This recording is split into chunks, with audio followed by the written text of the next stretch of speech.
Hello, I'm Rachel. I run the Stand Up for Social Work campaign at UNISON. I'm a UNISON staff member. So why are we here tonight? So we basically felt that this was an opportunity to bring social workers together to discuss issues that are affecting your profession, particularly accreditation. But also it's an opportunity to share experiences and hopefully for you to, feel supported by one another. We've gone for this experiment of a Facebook Live because we know how busy you are, and hopefully this will be an accessible, easy way for people to tune in and, connect with colleagues, for half an hour in the evening after work. So lots of people have been emailing suggestions and comments. Hopefully we'll get to them. Also, just a small technical caveat. This is our first time. Hopefully it all goes off without any glitches.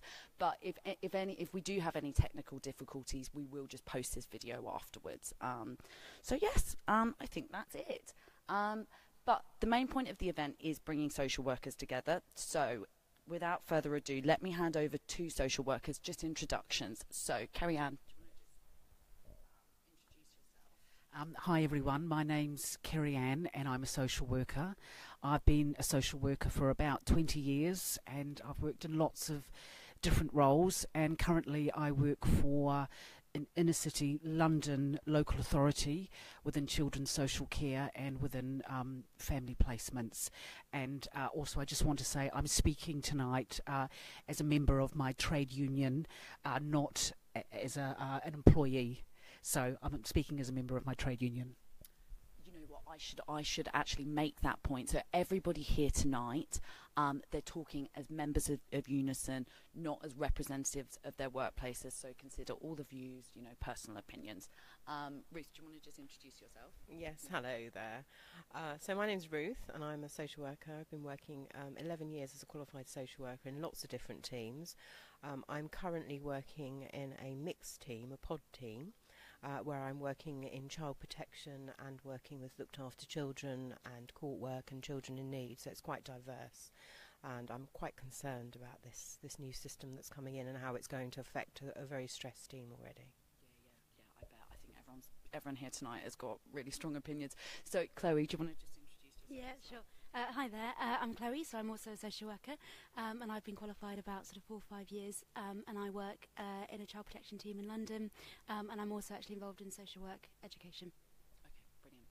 And we've also got another UNISON staff member here tonight. So Matt, do you want to just introduce yourself? Yep, sure. So my name is Matt. I work for UNISON, where I lead on our work on social work on a sort of policy basis. You know what, Matt, actually keep the microphone. So we've already mentioned accreditation, but look, there might be some people watching who don't know much about the government's plans for social work accreditation. So Matt, do you want to just give us a bit of background? What is NAS? What is the government's rationale for implementing it? What is it? Okay. So the NAS, National Assessment and Accreditation System, is part of the government's wider social work reform agenda. So from their perspective, it's a test that they want children and family social workers to undergo in order to provide social work employers with more confidence that their social workers have the ability to do the job, to provide members of the public with a greater sense of confidence that social workers can do the work that they do, and also they think it should be a mechanism to help social workers get involved in more sort of learning and training and development opportunities through as part of this process. Okay. So the million-dollar question: how do social workers feel about it? So without totally scrambling, let's take it one by one. Chloe, how do you feel about accreditation? Sure. I feel really worried about the introduction of this scheme and the implications of it for our social work profession. I don't think anyone would dispute that there are lots of challenges facing social work at the moment, but I feel as though this sort of policy agenda locates the problem in completely the wrong place, i.e. in the capacity of social workers, and so the solution it's offering doesn't address the challenges that we're facing in terms of funding and resources, caseloads, workloads, all of those sorts of things. Okay, yeah. And Ruth, do you want to tell me? Well, that was a great thing that you said there. I mean, there's so many issues with this accreditation, and some of the things that really worry me is that It's the pass or fail scenario, and are we going to be having some social workers that are first-class citizens and some that are second-class citizens that are moved over into working with looked after children that they maybe don't want to do, or non-statutory work that they don't want to do. They have been working for years successfully. Things have been going well for them. They haven't been in a learning arena for a very long time, and suddenly they're forced into a situation where you have to get your textbooks out and start learning the vocabulary of an 8-year-old. How many words should an 8-year-old know? I mean, these are things and part of the questioning that is going to happen to us. And things that we always go to other professionals about. As a social worker, I am somebody that empowers people. I work with families, I build relationships, I signpost services, I do assessments, and specialist work should be left to specialists. And to be tested on this, I think, is really awful, and I don't think it's been thought through properly at all. There are a number of things that could go well with this. I just think that actually having testing is not great, and also the role play is absolutely ridiculous. A lot of people are very nervous about being in front of a camera or being in front of actors and having to go through a very unreal situation, and I don't think it's a realistic way forward at all, and I don't think it would be a real test of how good social workers are. So you're talking quite a lot about the content of the actual test. Chloe, was it you who was involved in the actual pilot of this? Just quickly, Kerie-Ann, we'll come to you in one sec about how you feel about accreditation, but I think maybe it's quite interesting to pick up some of the issues that came out in the pilot, and, you know, the fact that the government is still, you know, ploughing on with this despite so many things. Do you want to just tell me a bit about going through the pilot? Yeah. So I took part in the digital part of the pilot. So I did the online general knowledge test and the kind of digital simulated scenarios, which are designed to sort of replicate, I guess, the sort of decision-making process that we do every day as social workers. I guess my sort of personal response to it was feeling that this didn't sort of create a comparable situation to real-life practice. The decisions that we make every day are hugely complex and informed by a whole range of dynamic factors, and to boil that down to a short sort of computer-based scenario just didn't feel like an adequate test. I think what's quite interesting, I went back and had a look at the sort of the outcome of that pilot, that proof of concept study, and they were saying that you know, they did sort of a control, I guess, where they got feedback from employers about their view of the social workers involved, their capacity, and it did seem that there was sort of I guess there was a link between the results of the different tests and what employers were saying about social workers. And on the one hand, you can say, well, that shows that the assessment structure is robust and is valid. On the other hand, that says, well, managers are making robust and valid judgments about the social workers they're working with every day. And I think there's a big question there about sort of actually empowering employers and empowering managers to have the time and the space to work with their practitioners to develop their practice, rather than boiling that down to a simulated test that is worlds away from what we do on a day-to-day basis. Yeah. Thank you. And Kerie-Ann, do you want to just tell me a few of your sort of feelings about accreditation? Thanks. Well, I agree with everything that my two colleagues have said, and I'm really interested to hear about Chloe's experience, because she's the first person I've met who was involved in the pilot. And actually, I'm even more concerned about the NAS after hearing what Chloe has to say. I've got really strong concerns about this initiative. What social workers need are reasonable caseloads. That's what we need. Reasonable caseloads, not this battery of testing. Reasonable caseloads, good support, and investment in early help. And I think that would make a huge difference to the quality of service that children and families get. I'm also really concerned that many social workers are not actually aware of what the NAS will mean for them. And we're not just talking about a test, we're talking about millions of pounds going into setting up regional testing centres and a battery of testing, role plays, multi-choice questions, written assessments. I mean, I've been doing this for 20 years. If there was a serious problem with my competency, it would have been picked up by now. So that's my introduction. No, thank you so much. So something you're obviously picking up on is there is social workers are not behind this. So the government is still ploughing on with it. We actually did a survey at UNISON, and I think it was something like 99% of social workers who responded to the survey, and there was over 1,200 responses, said they thought it would result in more pressure on social workers. I mean, everything was over the 90% saying social workers did not support this. The government are ploughing on, though. They have sort of backtracked on a lot of their plans, thanks to, in some part to the campaign that we've been running at UNISON. But let's go through some of the things, how are the government selling this? What are they telling people? Why are they still ploughing on? And let's see what they're saying, and then let's see what social workers are saying. So, first one, they say NAS will professionalise social workers. So, so what do social workers say? Chloe, do you want to go for it? Yeah, sure. I would say that we are already professionalised. The title social worker is a protected title. You cannot legally call yourself a social worker if you're not registered with the HCPC. All social work education programmes have to be validated by the HCPC. We already have a range of assessment frameworks that guide our practice. Standards of proficiency, the professional capabilities framework, the knowledge skills statement. Sort of, what more can we do, I guess, is my question. You don't ask sort of a doctor to go through years of training and then have to be further accredited however many years down the line in their career. And when there have been really sort of positive steps to sort of professionalise social work, such as the introduction of the College of Social Work, which aimed to be a voice for social work in the media to kind of defend us against a lot of the kind of the judgments that are made about social workers, and was meant to be sort of a voice to government representing us.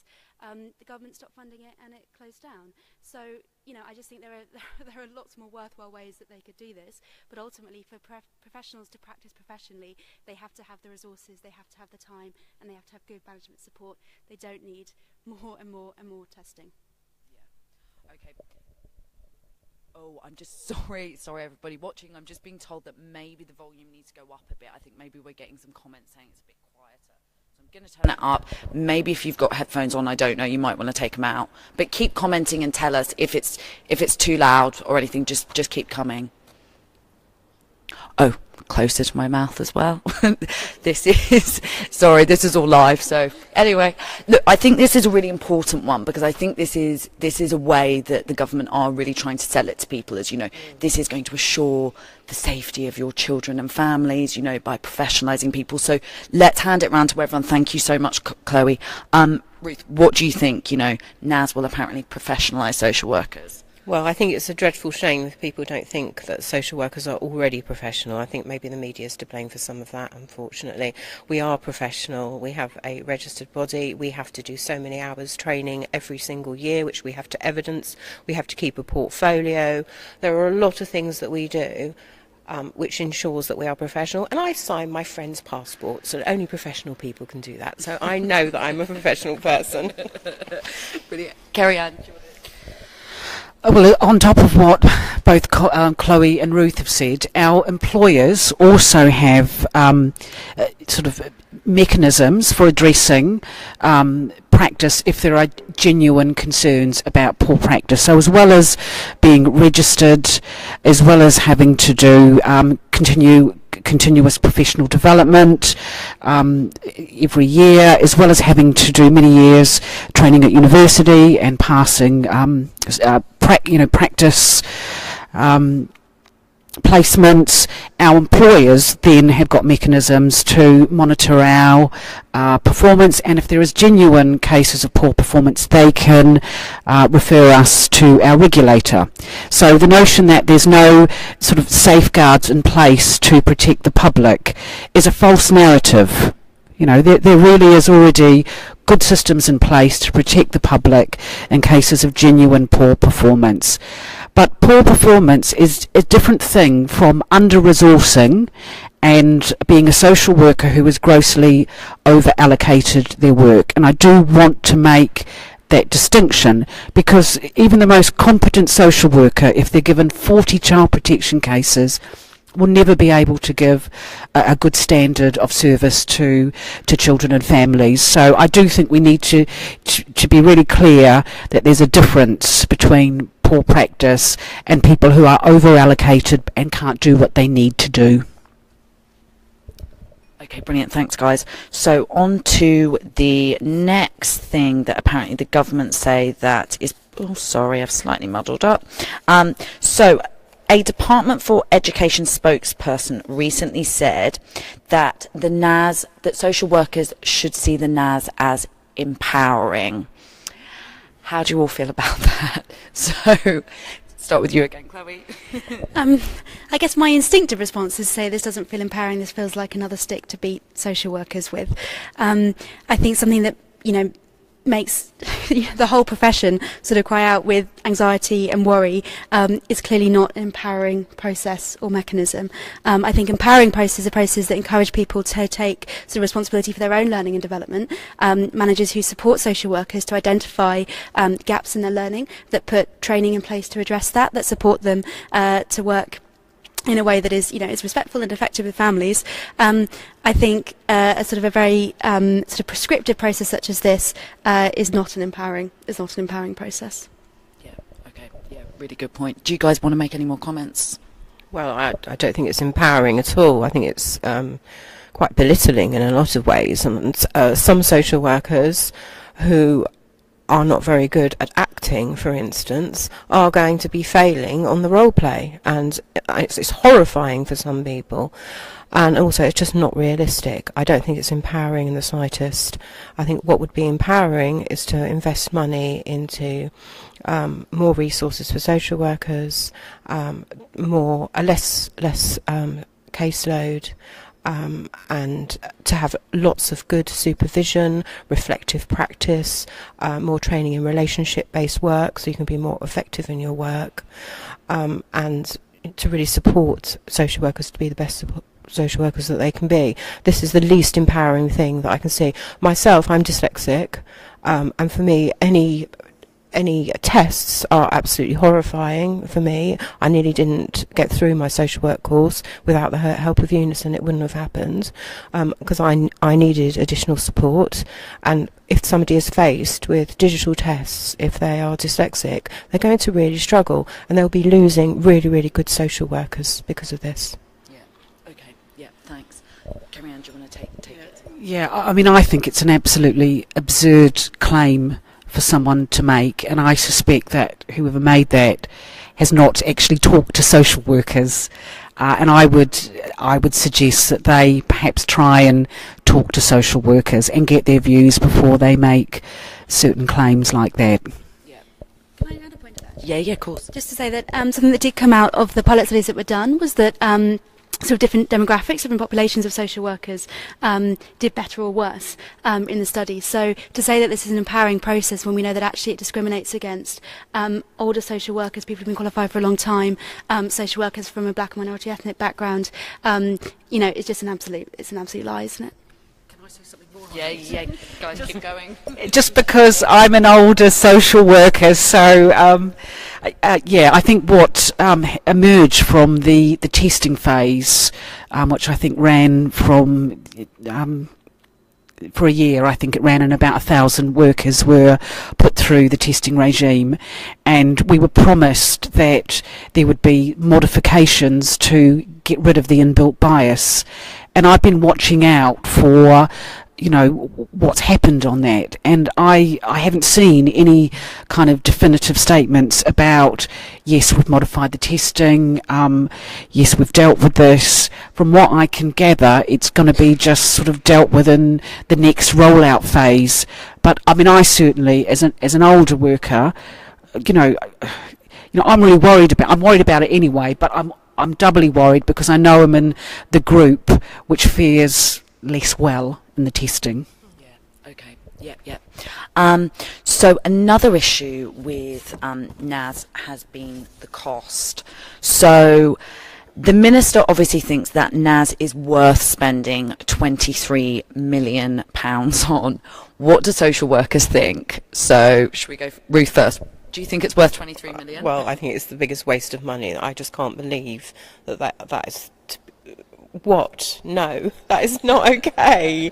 And there are so many other things that money could be spent on, and the early preventative work that has been slashed by the government, that really needs to be picked up, because we end up in child protection teams picking up that work because the early work didn't go in, and those millions of pounds need to go in to do that early work with those families so it doesn't go to child protection. I can't believe that it's being sold as good value for money when it's something we don't want. It's like somebody saying to me, you're having this dessert because it's really good value for money. I'm on a diet. I don't want the dessert. Chloe, do you want to tell me about the value for money element? And I mean, maybe, I suppose these are quite leading, but I mean, really, where, in a time of austerity, where else this money should maybe be spent? Yeah, I mean, I think it's interesting to talk to social workers about austerity and about money, because I think we've been on the receiving end of it sort of from two directions, really, because I'm sure in pretty much every local authority, social workers would have seen their local resources cut, whether that's cuts to statutory services, early help services, whether that's cuts to the voluntary agencies that we're working with, cuts to children's centres. But we also see families facing increased hardship, financial hardship, because of cuts to benefits, because of things like the welfare cap, the bedroom tax, because of problems with housing. If you work in inner London, housing is a huge issue for families. How can we address issues around kind of, parenting or sort of emotional stuff going on in families if they haven't got a permanent place to live? So we kind of see more and more families sort of coming into our remit because of these sorts of environmental factors going on, and I don't think sort of certainly anecdotally you can deny the link between austerity and people's lives just getting harder and harder. So to put this money here doing this feels actually really wrong, I think. Just one sec. So we sent out an email and some calls on Facebook and everything, and this was actually one of the big points that social workers keep making, this point about austerity. I know Kerie Ann has to me a few times before. I think you once sort of described it as a perfect storm for social workers. It's not just the cuts, it's not just the lack of resources, it's what's happening to society, and that all comes to sort of social workers' door. It might be a good time. Have we had any comments? I'm trying to sort of run this alongside. Is there any comments coming up or anything about that, Matt? Yeah. So people are yep. saying it is people are saying it's a waste of money. I think a lot of people just aren't aware of what is the details behind this assessment scheme yet. So I think the more people hear about it and learn about it, I think the more sort of angry social workers are getting. I think I'm trying to keep this, short, because I know everybody doesn't have much time, but I think we've got about 5 minutes left. So let's do this last thing that the government are telling everybody. So NAS is being sold as a good thing for children and families. So do you think it will be a beneficial thing for your clients? Kerie Ann, do you want to take this one? No, and I think it goes back to austerity again. I mean, anecdotally, we know that austerity is pushing families through the front door of children's services, but all the research is also supporting that as well. I mean, poverty, deprivation, poor housing, this is putting enormous pressures on families, while early help services have been cut back, children's centres have been cut back, schools are under pressure as well, and sort of all the pastoral care and extra help that schools used to give families, I mean, they're struggling as well. So we've got a crumbling system, really, and the notion that we're going to send all our social workers off to testing centres and it's going to make some kind of difference is just, once again, an absurd suggestion. We need to put this money into supporting families, into building communities, into rebuilding our social infrastructure. That's what we need to do. Yeah, I think that's a really good point. Ruth, do you want to? Yeah, of course, Chloe, go for it. Just quickly, and I guess just to, I think, make the point again that the reason this won't benefit children and families is because it's locating the problem in the wrong place. I think the reason that children and families might not have sometimes really positive experience with their social workers often is because they're talking about really challenging things, but also because social workers don't have the time and space that they would love to have to devote to doing direct work and to being out with children, working with parents, because they're bogged down with bureaucracy, they're bogged down with paperwork, and now potentially they're going to be stressed out and anxious about a new testing apparatus. anxious, stressed, tired social workers do not deliver a good service to children and families. The way to improve outcomes is to free up social workers to do the kind of work they trained to do, that they came into this profession to do, to be out there working with people, not sitting behind their computers and not stressing about, a 100-question general knowledge test. I know, yeah, it's really demoralising. Ruth, do you want to just pick up on that point?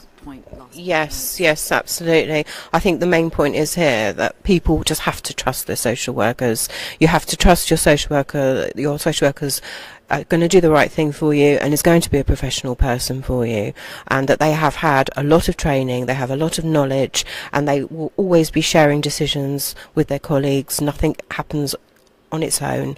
I think it's not going to be good for families. People are saying, oh, this is going to be great for families. I don't think it's going to be great for my families. I've got a lot of young people that I work with who I will not be able to spend time with because I'll be at home revising my exams and stressing out, just like my 15-year-old daughter is at the moment doing her GCSEs. I don't want to be in that space. I want to be present. I want to be there for the families, and I want to be doing the best work that I can, and I don't want to be stressed. I think they're really important points. I think, one of the main thing is, there is trust in the system because, there are so many measures in place to assure the quality of social work already. It's not like there's no tests. This is just another test.